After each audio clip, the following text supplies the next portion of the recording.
मसीह यीशु के पाक और कदूस नाम में आप सबको सलाम। आपकी सलामती हो। शालोम। आज हम देखेंगे खुदा के कलाम में से। आज हमारा सब्जेक्ट है यीशु मसीह की दोबारा आमद, यीशु मसीह का दोबारा आना।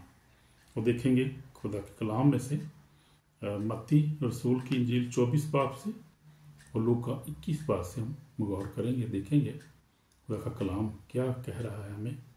हमें जो है वो क्यों खुदा के कलाम पर गौर करने की ज़रूरत है और हमें उसकी आमद के लिए क्यों तैयार रहना चाहिए। हमें क्या करना चाहिए ताकि जब वो आए तो हम हवा में उठकर उसका इस्तकबाल कर सकें, हम उसके साथ आसमान पर जा सकें, हम इस लायक ठहरें कि हम उसकी बादशाही के वारिस हो सकें। ये बहुत खुशामद बात है, बड़ी अच्छी बात है अगर हम उसके लायक ठहरें, अगर हम उसकी बादशाही में शामिल हो जाएं। ये बड़ी खुशी की बात है। लेकिन इसके लिए हमें क्या करना है? ये आखिरी दौर है। जो मेरा लास्ट मैसेज अभी हमने सुना था पिछले मेरे मैसेज में कि आखिरी दौर है, we are in end times, और यीशु मसीह का आना बहुत करीब है जैसे हम बाइबल बताती है। लेकिन यीशु मसीह ने कहा कि मेरा आना अचानक ही होगा, कुछ को पता भी नहीं होगा, तो मैं आ जाऊँगा। अचानक खुदा यीशु मसीह की आमद होगी, इसलिए हमें तैयार रहना है इसके लिए। लेकिन हम देखेंगे बाइबल में से यूहन्ना मत्ती रसूल की उसके 24 बाब यीशु मसीह ने यहाँ पर कुछ बातें बताई हैं। लिखा है उस वक्त लोग तुमको ये देने के लिए पकड़वाएंगे, तुमको कत्ल करेंगे और मैं नाम की खातिर सब कौमें तुमसे दावत रखेंगी, सबको बथेरे ठोकर खाएंगे और एक दूसरे को पकड़वाएंगे, एक दूसरे से अदावत रखेंगे। बहुत से झूठे नबी उठ खड़े होंगे, बथेरों को गुमराह करेंगे। बेदीनी के बढ़ जाने से बथेरों की मोहब्बत ठंडी पड़ जाएगी। अगर तो आखिर तक बर्दाश्त करेगा वो निजात पाएगा। और बादशाह की इस खुशखबरी की मनादी तमाम दुनिया में होगी ताकि सब कौमों के लिए गवाही हो, तब खात्मा होगा। तो हम देखते हैं कि ये बातें यहाँ पर जो लिखी हैं तरतीबवार हम देखते हैं कि लिखा है कि उस वक्त लोग तुमको अजियत देने के लिए पकड़वाएंगे। तो हम देखते हैं कि इस वक्त बहुत सारे मुल्कों में ऐसा हो रहा है और ये शुरू से ऐसा होता रहा है। जब से यीशु मसीह जब वापस चला गया, आसमान पर उठाया गया, तो उसके बाद ही हम देखते हैं ये काम शुरू हो गया और शागिर्दों को जो है पकड़वाया गया, शागिर्दों को शहीद किया गया। उस वक्त से ये काम जारी है। उस वक्त से हम देखते हैं कि पौलुस रसूल जो था वो उस वक्त खड़ा हुआ, उसने जो बाद में रसूल बन गया, उसने बहुत सारे लोगों को उस वक्त अज़ियत दी, बहुत सौ कत्ल किया, बहुत सौ जख्मी किया, बहुत सौ को मारा। उस वक्त से ये काम शुरू हो गया जब से पहली कलीसिया शुरू हुई। लेकिन उसके बाद बढ़ता गया, आज भी ये काम जारी है। और हम देखते हैं इस वक्त एशिया में, इंडिया में आप देखें, पाकिस्तान में देखें, अगर हम अब आप देखें मिडल ईस्ट में देखें, आप सीरिया में देखें, आप हर जगह अमेरिका में, बल्कि अमेरिका हर जगह, यूरोप हर जगह ये हो रहा है। ऐसे जो मसीही हैं, जो सच्चे मसीही हैं, जो मसीह को मानते हैं, वो जो है वो परसिक्यूशन से गुजर रहे हैं, वो परसिक्यूट हो रहे हैं, उनको पकड़ा जाता है, मारा जाता है, अज़ियतें दी जाती है, कत्ल किया जाता है। तो यीशु नाम की खातिर ये सब कुछ हो रहा है। किसी जो यीशु पर ईमान रखते हैं उसके नाम की खातिर ये हो रहा है। सिर्फ उस पर ईमान रखने की वजह से ये हो रहा है कि जो उस पर ईमान रखते हैं उनको अज़ियत की दी जा रही है, पकड़ाया जा रहा है, मारा जा रहा है। तो उस वक्त बथेरे ठोकर खाएंगे, लिखा और दूसरे को पकड़वाएंगे और दूसरे से अदावत रखेंगे।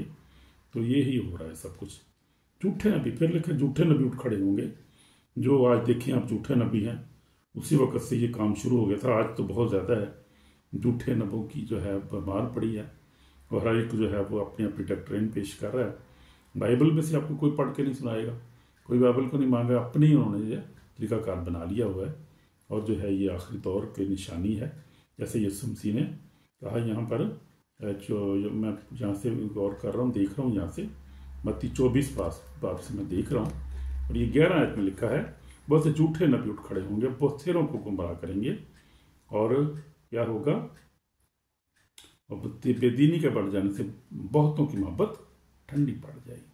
तो ये हो गया, हो रहा है इस वक्त, और ये हो चुका ऑलरेडी है। आप देखें कि बेदीनी बहुत ज़्यादा है, गुनाह बहुत ज़्यादा है और लोगों की जो है वो मोहब्बत ठंडी पड़ गई है। और ऐसे ऐसे वाक़यात हो रहे हैं, आप सोच भी नहीं सकते क्या हो रहा है इस वक्त। बहुत सारा कुछ ऐसा हो रहा है दुनिया में, मगर जो आखिर तक बर्दाश्त करेगा वो निजात। अब देखना हम ये कि क्या हम आखिर तक बर्दाश्त करेंगे? क्या जब तक हम जिंदा हैं अपने ईमान में हम कायम रहते हैं? अगर हम अपने ईमान में कायम रहेंगे मेरे अज़ीज़ों, तो फिर निजात मिलेगी। ये जो है वो शर्त यहाँ पे खुदा ने रखी है। क्योंकि बहुत सारे लोग जो है वो आखिर तक बर्दाश्त नहीं करते, वो छोड़ देते हैं, वो ईमान को छोड़ देते हैं वो, और यीशु को छोड़ देते हैं, गुमराह हो जाते हैं वो, वही दीन दुनिया में पड़ जाते हैं, दौलत के पीछे चले जाते हैं बहुत सारे लोग, बहुत सारी शोहरत के पीछे चले जाते हैं, बहुत सारे लोग जो है वो गुनाह में पड़ जाते हैं, वो पुलिस से आजमाए जाते हैं और गिर जाते हैं, फिर उठते नहीं, फिर वो बस वो दूर ही रहते हैं, खुदा से दूर, और इस तरह मर जाते हैं वो, और वो बर्दाश्त नहीं करते, वो अपने ईमान में कायम नहीं रहते वो, और वो खुदा को छोड़ देते हैं। बहुत सारे ऐसे लोग हैं, बेशक मिसालें, और वो निजात को हासिल नहीं करते क्योंकि वो बर्दाश्त नहीं करते, वो जो है वो अजियत को बर्दाश्त नहीं करते, और वो खुदा का इनकार कर देते हैं। बहुत सारे लोग आखिरी दम में आकर इनकार कर देते हैं, लेकिन जो आखिर तक बर्दाश्त करेगा वो निजात पाएगा। बादशाह की खुशखबरी की बुनियादी तो हम दुनिया में होगी, तब सब कौमों के लिए गाही हो, ताकि सब कौमों के लिए गाही हो, तब खात्मा। अब देखिए आप, अब खुदा की मुनादी गुलाम की जो हो रही है वो धड़ाधड़ हो रही है, और खुदा जिस काम को खुदा उनका पाखरू खुदा खुद इस काम को जो है वो लीड कर रहा है।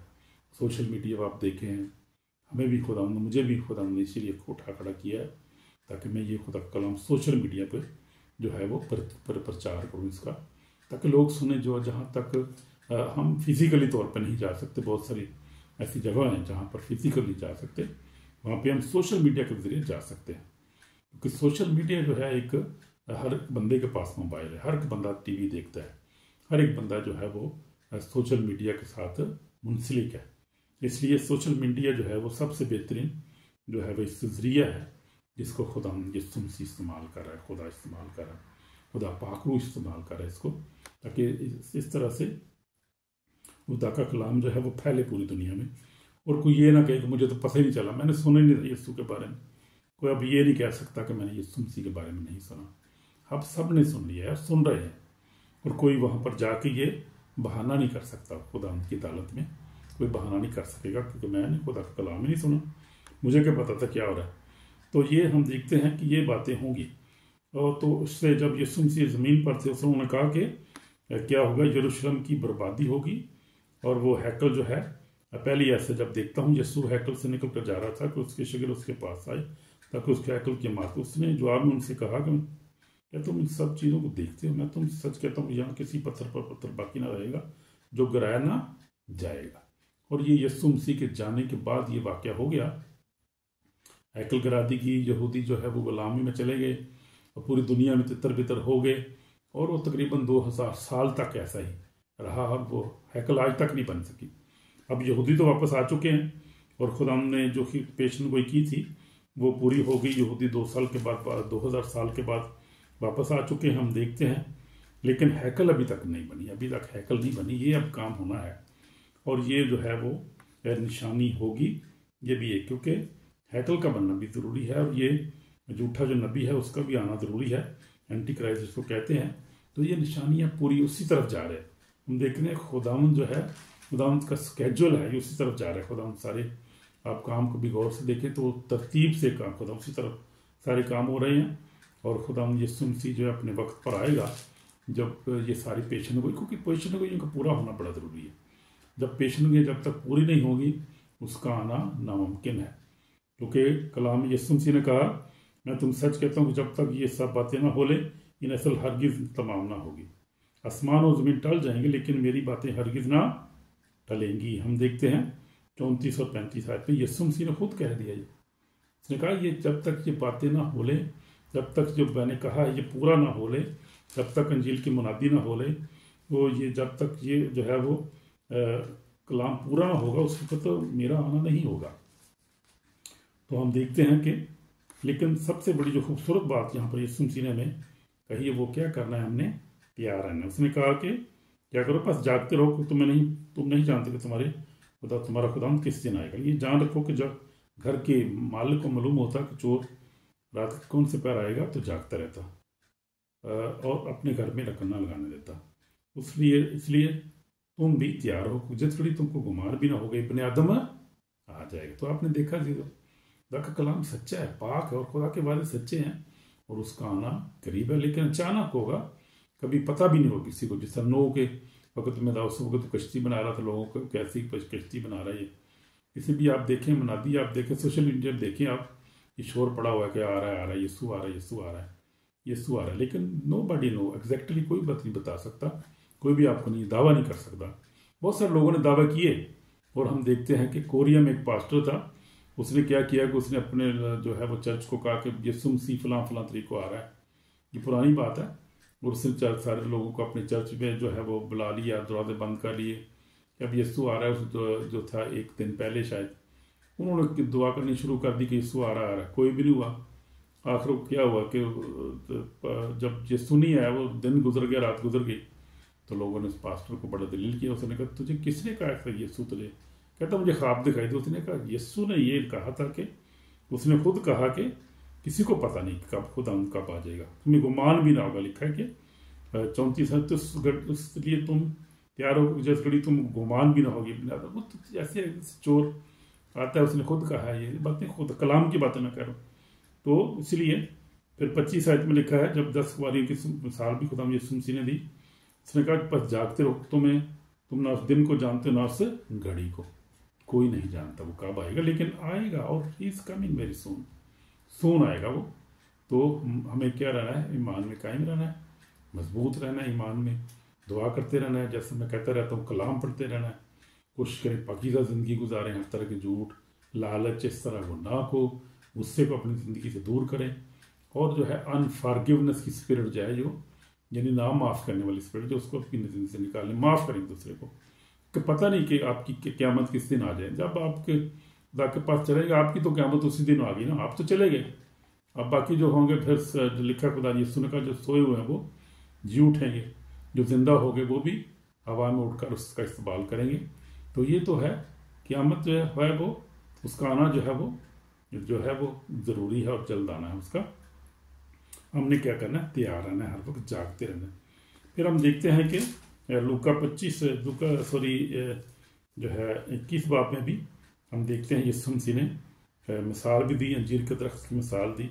उस वक्त उसने उनसे मिसाल कही कि अंजीर के दरख्तों में देखो, जो ही उनमें कॉम्प्लेन निकलती हैं तुम देख कर आप ही जान लेते हो कि अब गर्मी नज़दीक है। इसी तरह अब तुम इन बातों को होते देखो तो जान लो कि खुदा उनकी बादशाही नज़दीक है। हालेलुया। जब ये तुम इन बातों को होते देखो तो जान लो कि उसकी आमद करीब है, वो आने ही वाला है। मैं तुमसे सच कहता हूँ कि जब तक ये बातें ना हो ले, नस्ल हरगिज़ ना तमाम न होगी। आसमान और ज़मीन टल जाएंगे लेकिन मेरी बातें हरगिज़ नाटक। अब यीशु मसीह यहाँ पर थोड़ा गौर करने के बाद है, यीशु मसीह हमें कुछ चीज़ों से खबरदार कर है। ये लूका जो है वो 21 बाब मैं देखता हूँ आपके लिए 34 आयत से, बस खबरदार रहो। को ऐसा ना हो कि तुम्हारे दिल खुमार और नशाबाजी और जिंदगी की फिक्रों से सुस्त हो जाएं और दिन तुम पर फंदे की तरह नागहां पड़े, क्योंकि जितने लोग तमाम ज़मीन पर मौजूद होंगे उन सब पर वो इसी तरह आ जाएगा। बस खबरदार, बस जागते रहो, दुआ करते रहो कि तुमको इन सब होने वाली बातों से बचने कि बिन आदमी के सूर खड़े होने का मकदूर हो। हालेलुया। तो ये सबसे बड़ी बात जो खुदा यीशु मसीह ने हमें वार्निंग याद दी है, हमें चौकस रहने की ज़रूरत है, हमें जागते रहने की ज़रूरत है। अगर हम जागते नहीं रहेंगे, अगर हम जो है गुनाह में पड़े रहेंगे, उस गुनाह में अपनी ज़िंदगी गुजारेंगे, उस गुनाह में सो जाएंगे, मर जाएंगे गुनाह में, तो फिर नहीं कोई बचत की उम्मीद नहीं है। फिर सीधे जो हेल फायर में जाएंगे, और हेल फायर रियल है, जैसे आसमान भी रियल है, खुदा यीशु मसीह भी रियल, हेल फायर भी, सब कुछ जो है खुदा कलाम में लिखा सच्चा है और वो होगा, ऐसे ही होगा। कोई इसको झुठला नहीं सकता, कोई जो इस बात को है वो टाल नहीं सकता। तो ये है, इसलिए हमें क्या करना है कि हर वक्त जागते और दुआ करते रहना है ताकि हम आजमाइश में न पड़े। तो हमें क्या करना है? हमें बस खबरदार हो, कैसा ना तुम्हारे दिल कुमार नशाबाजी दुनिया की फिक्रों से सूझ, यानी नशाबाजी वही रंग नाच रंग गुनाह से हमारे दिल जो है वो क्या सुस्त ना हो जाए, बल्कि हमें क्या करना है, और ना दुनिया की फिक्रें, बहुत सारी फिक्रें हमारी ज़िंदगी में होती हैं, ये भी कर लें ये भी करें, फिक्र करते रहते हैं सारे बच्चों की खबर की, बच्चे फिक्र जब पैदा होते हैं, पहले शादी की फिक्र, शादी होगी, बच्चे होगी, उनकी फिक्र, फिर उसके बाद है वो दादे परदादे हो जाते हैं, फिर नाने दादे हो जाते हैं, फिर उनकी आगे फिक्रें तो सारी मुक्ति ही नहीं है, ख़त्म ही नहीं होती हैं फिक्रें सारी उम्र, इस तरह चलता रहता बस ज़िंदगी जड़ी। और ऐसे इंसान जो है वो खुदा के पास चला जाता है, क्योंकि उन्हें पता नहीं लगता ना, वो अपने वक्त जोड़ा वो पता ही नहीं लगता कि की होंगे, ऐसे ही बस मसरूफ ही रहता वो। लेकिन जो है हमें क्या करना, वो दिन तो पर फंदे की तरह नागा पड़े, जितने लोग उस ज़मीन पर होंगे, मौजूद होंगे, उन सब पर इसी तरह पड़ेगा। तो जो लोग उस वक्त होंगे, जैसे हम हैं या हमारे बाद जो लोग होंगे, वो उन पर ऐसे ही नागाह ये दिन आ जाएगा। उसकी आमद जो है वो अचानक और होगी, और पता भी नहीं लगेगा किसी को क्या हो रहा है, लेकिन अचानक पता लगेगा। क्योंकि जितने तो फिर आगे क्या लिखा है, पर जागते रहो, दुआ करते रहो। हमें जागते रहना है, सबसे पहले जागते रहना है। जागते रहना है, जाग रहने से मुराद ये नहीं कि हमने सोना ही नहीं है, रात को सोना है, अपनी नींद पूरी करनी, 8 घंटे सोना है। जागते रखते रहने से मुराद है रूहानी तौर पर हमें जागते रहना, यानी हम जो है खुदा में कायम, अपने ईमान में सबसे पहले हम कायम रहें, दुआ करें, हम जो है कलाम पढ़ें, हम लोग दूसरे से मोहब्बत करें, एक दूसरे की फ़िक्र करें, एक दूसरे को माफ़ करें, और हर तरह के गुनाह से बचे, बदी से बचे रहें। अपने पड़ोसी की फ़िक्र करें, अपनी बीवी से प्यार करें, बच्चों को प्यार करें, बहनों भाई से प्यार करें। तो इसका जागने का मतलब ये है, जागने का मतलब ये नहीं कि हम सोएं ना, 8 घंटे नींद पूरी करनी है, वो ज़रूरी है। वो जो रूहानी बात हो रही है यहाँ पर, यानी स्पिरिचुअली तौर पर हमने जागते रहना, रूहानी तौर पर जागते रहना। फिर दुआ करते रहना है, दुआ भी करते रहना है। हमने कोशिश करें हर वक्त दुआ करते रहें, दुआ में रहें, दुआया मूड में रहें हर वक्त, और खुदा के गीत गाते रहें हर वक्त, यानी उसकी प्रेजेंस में हर वक्त, स्पिरिचुअली तौर पे उसकी प्रेजेंस में हर वक्त रहें हम। ये नहीं कि नशाबादी में रहें हर वक्त, और हर वक्त जो है उल्टे काम करते रहें, झूठ बोलते रहें और फ्रेब देते रहें लोगों को। This is not good, this is not, ये अच्छा नहीं है। खुदा इसको पसंद, तोबा करने की ज़रूरत है। क्योंकि मैंने भी तोबा की भाई, मैंने भी सच्ची तोबा कर ली। और जब से मैं अब हो गए 8 साल यहाँ पे मुझे भी हॉलैंड में, मैंने पक्की तोबा कर ली। खुदा का शुक्र है, मैंने सारे वो काम भी छोड़ दिए, और जो भी करता था उल्टे सीधे काम छोड़ दिए, जिसमें अच्छे भी थे बुरे भी, सब छोड़ दिए मैंने। उसके बाद सच्ची तोबा करने के बाद मैंने क्या है, अब मैं रोज़ों में दुआ में, खुदा के कलाम को पढ़ने में वक्त गुजारता हूँ, और खुदा ने बड़ी बरकत दी है। खुदा का शुक्र है, उसके फजल से सब कुछ हुआ है। इससे मेरी कोई अपनी ताकत नहीं है, मेरी कोई हिकमत नहीं है। वो इतने हम जो है वो बहुत इंटेलिजेंट नहीं है, पढ़े लिखे नहीं है दूसरों से। हम भी आपकी तरह जो है वो आम लोग हैं, लेकिन सिर्फ ये खुदा का खौफ है ज़िंदगी में, और खुदा के कलाम को पढ़ना कभी नहीं छोड़ा, दुआ करना नहीं छोड़ा, फैमिली प्रेयर हम नहीं छोड़ते किसी हाल में भी। हम अभी भी बड़ा खुदा का शुक्र है, खुदा की बंदी बड़ी वफादार है, बच्चे जो है वो ईमान में खुदा का शुक्र मजबूत है, और दुआ करने वाले हैं, खुदा का शुक्र है। तो ये बातें हमें देखनी है, और अपने बच्चों के लिए भी हमने चीज़ें ये महफूज रखनी है, उनको भी सिखाना है खुदा के कलाम के बारे में। और जागते रहो, दुआ करते रहो, ताकि तुमको होने वाली बातों से बचने और इब्ने आदम के हुजूर में खड़े होने का मकदूर, ताकि हम सबसे कीमती बात यह है कि हम इस लायक ठहरें कि हम खुदा की हजूरी में जब जाएं, तो हम उसकी हजूरी में जो है वो खड़े होने का लायक ठहरें, और फिर खुदा हमें जो है वो अपनी बादशाही में जगह दे। कया मेरे खुदा मुबारक लोगों, वो बादशाही जो बनाए आलम से तुम्हारी तैयार किया, उसके मेराज में लो। तो ये इसलिए हमें क्या रहना है, तैयार रहने की ज़रूरत है। उसका आना तो शोर है, और किसी वक्त भी खुदावंद की आमद हो सकती है, किसी वक्त भी जो है वो रैप्चर हो सकता है, खुदावंद अपने कलीसिया को उठा सकता है, किसी वक्त भी खुदावंद जो है वो बादलों पे जो है वो आ सकता है। और खुदा जो, लेकिन पता नहीं किसी को, कोई पता नहीं, कोई भी नहीं कहता, nobody can say this, nobody can predict, लेकिन उसका आना शोर बहुत ज़रूरी है। इसलिए हमें जागते रहना है और खुदाम के कलाम पे अमल करते रहना है। तो फिर हम देखते हैं कि सबसे पहले खुदाम ने कहा है कि हैकल की बर्बादी हो गई, जो 2000 साल तक ये जो है वो यहूदी तितर बितर रहे, वो भी हो गया, वापस आ चुके हैं, हुकूमत उनकी कायम हो चुकी है।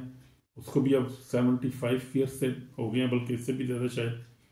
बहरहाल ये कि तो अब दूसरा जो है एंटी क्राइस्ट का अपीयर होना ज़रूरी है, वो भी होगा।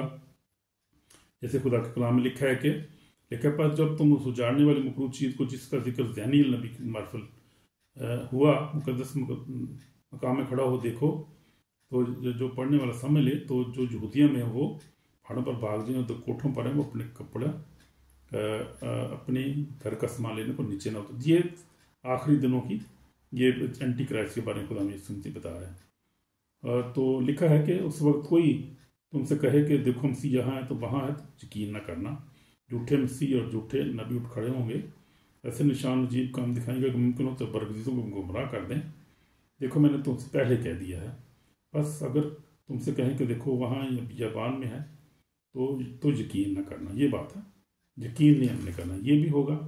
उसके बाद फिर खुदा यीशु मसीह की आमद होगी।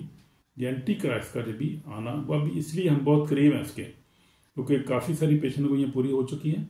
अब थोड़ी जो बाकी रह गई वो भी पूरी हो रही हैं, होनी है, और वो हो रही हैं। खुदा जो है उस पर काम कर रहा है दिन रात।